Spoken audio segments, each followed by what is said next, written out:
With so many cool heroes in Deadlock to choose from, I'm on a mission to learn them all. I'm going to spend 50 games with each character to discover what they can teach me and how they can help me become a better player. Afterwards, I'll discuss my findings on things like builds, positioning, playstyle, and of course fun, all for the love of learning. So today, let's talk about Celeste.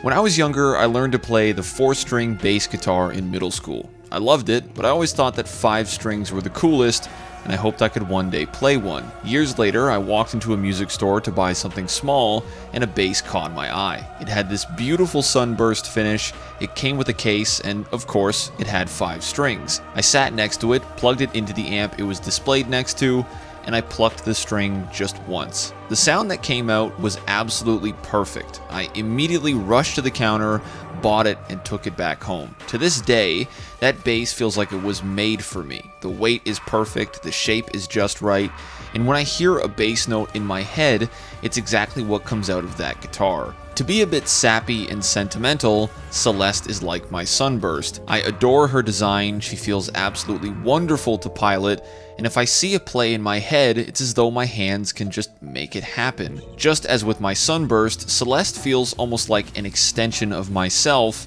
and I knew from the moment I picked her up that she was the perfect fit for me. In any character-driven game, finding the one that speaks to you is such a fun and important part of the process, but I think it's doubly so with Deadlock. Considering how deeply ingrained its core systems such as movement are, it goes so much further than playing a character with a fitting playstyle to one that above all else feels right. For me, there was an immediate sense of comfort I felt with Celeste that I haven't on any other hero, and as I've connected with her over these 50 games, it's very clear to me why. Celeste is the perfect cross-section of every aspect of Deadlock I enjoy the most, as well as all the skills I've developed doing this series, and of course, she just feels right. When Celeste first came out, I was still pretty new to the game, and while I tried her and loved her design, I knew I wasn't at a point mechanically where I could properly play her. Putting her down, I knew the time would come where I would sharpen myself enough that I could truly do her justice, and that when I did, she'd be the one for me. Months later, having now honed my skills, tested my limits, and overcome countless challenges in my learning,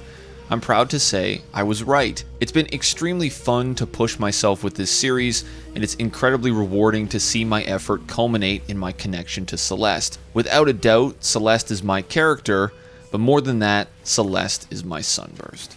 So if you're unfamiliar with Celeste, here's a quick rundown on her kit. Her one is called Light Eater, where Celeste blasts a shower of sparks in front of her, which deals spirit damage and applies a debuff to enemies it hits. When attacking a debuffed enemy, Celeste will gain an additional 20% spirit lifesteal, and when Celeste hits them with a bullet, it'll deal additional spirit damage. When upgraded, it gains an additional 15% lifesteal, gets reduced cooldown and extra cast range, and at max it gets increased bullet hit damage as well as increased scaling. Celeste's 2 is called Dazzling Trick, where she surrounds herself in a barrier, which when destroyed damages nearby enemies and silences them. The barrier deals 50% of its health points in damage, so with the barrier having 100 health at base, it'll deal 50 damage. When broken, the barrier shatters into pieces, which tracks towards any enemies within its radius, applying the damage and the silence on contact. When upgraded, the barrier grants bonus move speed on cast, gets increased size and scaling,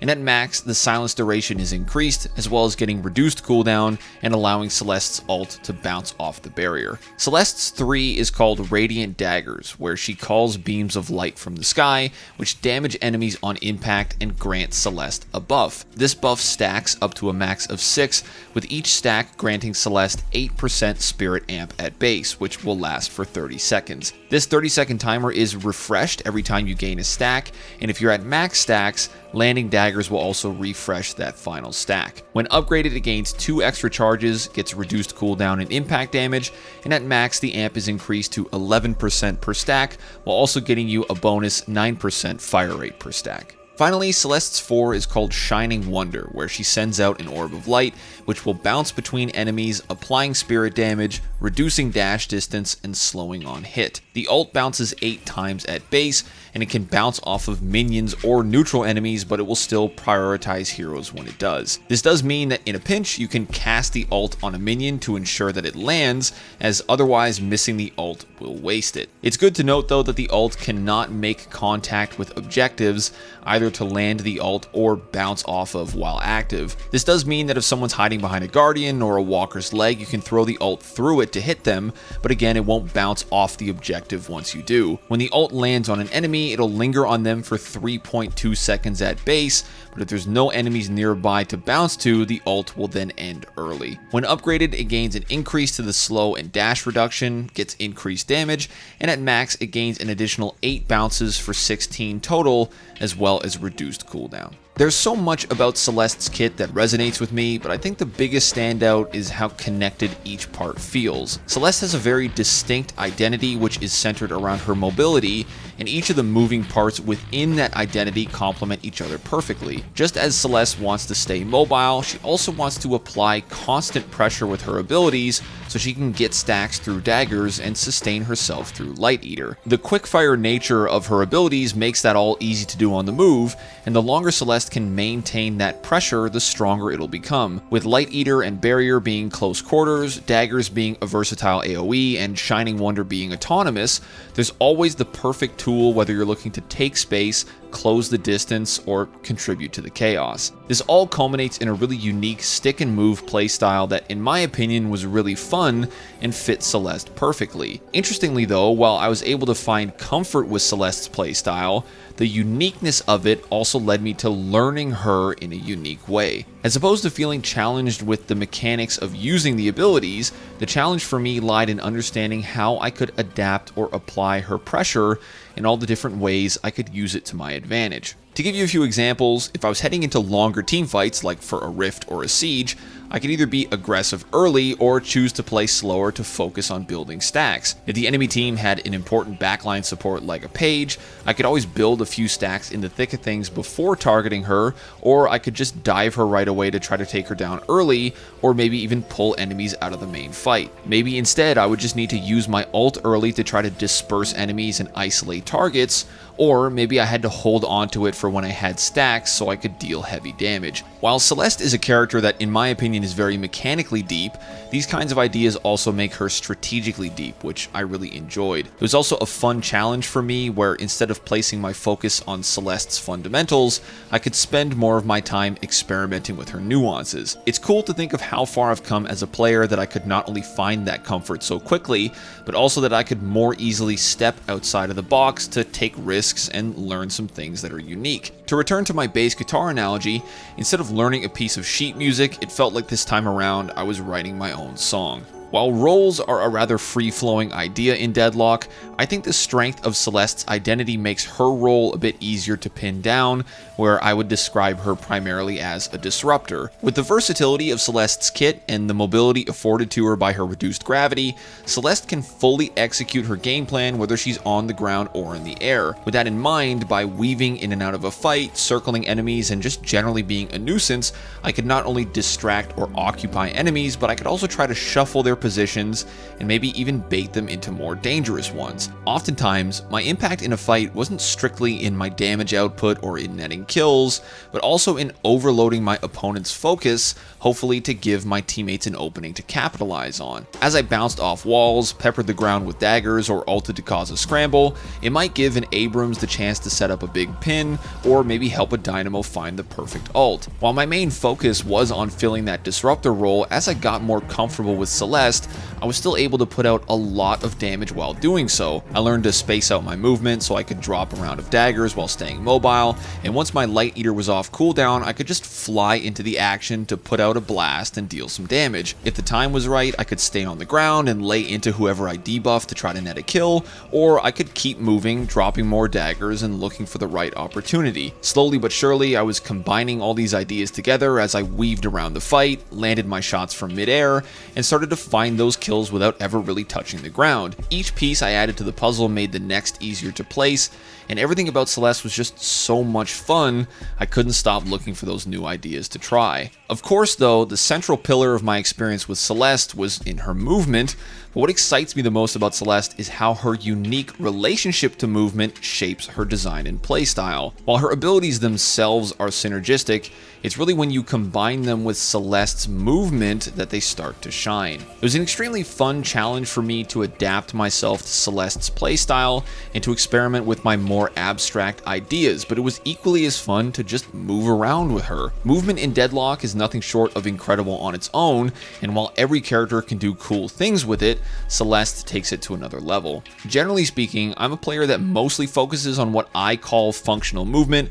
being things like edge boosts, IADs, and some basic air strafing, so it was great to actually step outside of my comfort zone. While I think my movement is pretty decent in regards to those more basic techniques, Celeste gave me the opportunity to really stretch my legs and give some funky stuff a spin. I was air strafing like a madman, using multiple wall jumps in a single line to maintain momentum, and to give myself some props, I was just generally kind of schmoovin'. Although I am still just scratching the surface of what Celeste's mobility is capable of, I'm so excited to continue spending time with her so I can see what I can one day manage. Overall, I think Celeste has one of the most thoughtful and elegantly designed kits in the game, which perfectly weaves together her unique movement with her equally unique playstyle. Finding comfort in that playstyle, I was able to have a lot of impact with Celeste, but it also allowed me the space to look more towards the abstract sides of her kit and experiment with pushing her boundaries. I'm so thrilled that I'm at a point in my journey where I can push myself to this degree,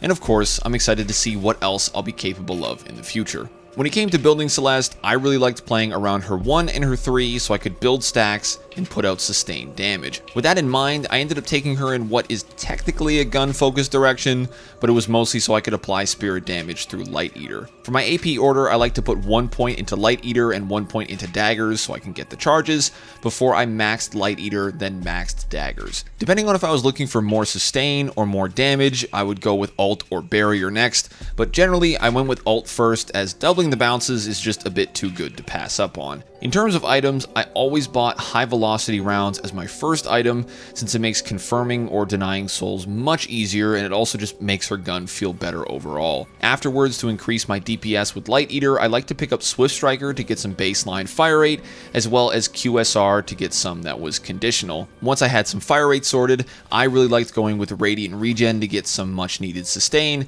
as I'd often feel pretty squishy in the early game without it. Next, I would move on to my Green Spike, which always started with Stamina Mastery, as in my opinion it's one of the best items for Celeste. The increased air dash distance makes Celeste's maneuverability even stronger, and the increased stamina means more time in the air, and of course, more movement. Whether I was closing the distance on an escaping target, flying around enemies in a team fight, or peeling out when things went sour, Stamina Mastery was a must-have for me. To finish off my Green Spike, I went with Dispel Magic, as it has a lot of general uses, and Slowing Hex is a very common counter item people buy when playing against Celeste. If for some reason I didn't need to go with Dispel right away, I would often buy Spirit Lifesteal instead so I could top up my sustain. More often than not, I think having both items is a great choice, and late game Spirit Lifesteal upgrades into 2 fantastic choices for Celeste, being Spiritual Overflow and Infuser. With my early game sorted, it was on to scaling into the mid game, where I would aim to pick up things like Torment Pulse for extra damage,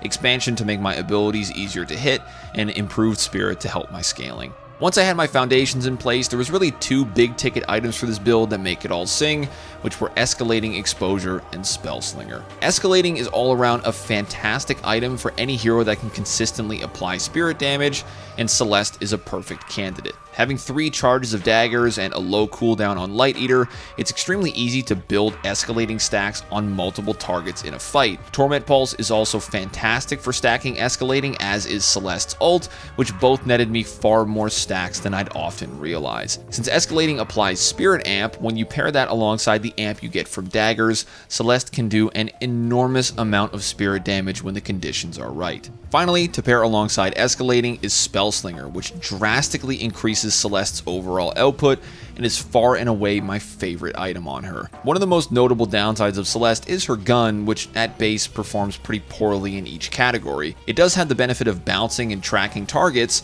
but it comes with a tiny magazine, a pretty slow reload for the size, and a poor fire rate. Spellslinger immediately nullifies all of those downsides, and it lets Celeste crank out damage, especially with Light Eater. Since Celeste has high ability uptime, it's also easy to build and maintain stacks of Spellslinger, which will also coincide with building amp stacks from Dagger and Escalating. When the stars align and you have max Spellslinger, Daggers, and Escalating, you can almost insta-kill anyone unfortunate enough to be your target.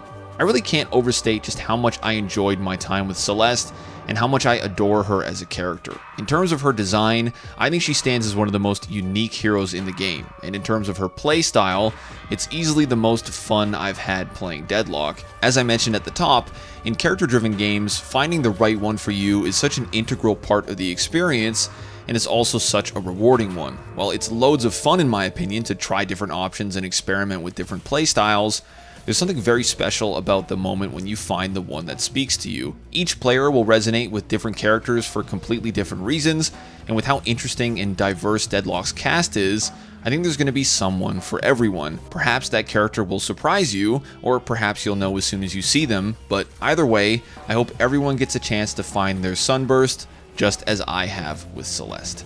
Each episode, you the viewer have a chance to vote on which hero I'll play next for the series. The way it works is I take the 3 top voted heroes in the YouTube comments, and on the final stream of the current heroes games, I hold a final vote over on Twitch. So if you want your favorite hero to have a horse in the race, make sure you comment them below, and if you want to have a say on the winner, make sure you come by the streams. This time around, Abrams was our winner, so I'll be starting his games the day this video goes live. I'm live every day but Thursday starting at 5 p.m. Eastern over at twitch.tv/callmekimbo_, so if you're interested in seeing my learning process live or you have any questions for me, I'd love to have you by. Otherwise, thank you so much for watching. I hope you enjoyed the video. Let me know in the comments what you think of Celeste and what other heroes you might like to see me learn for the series. I've also put the build ID in the description for my Celeste build if you're looking for a place to start, and you can subscribe to the channel to keep an eye out for more videos soon.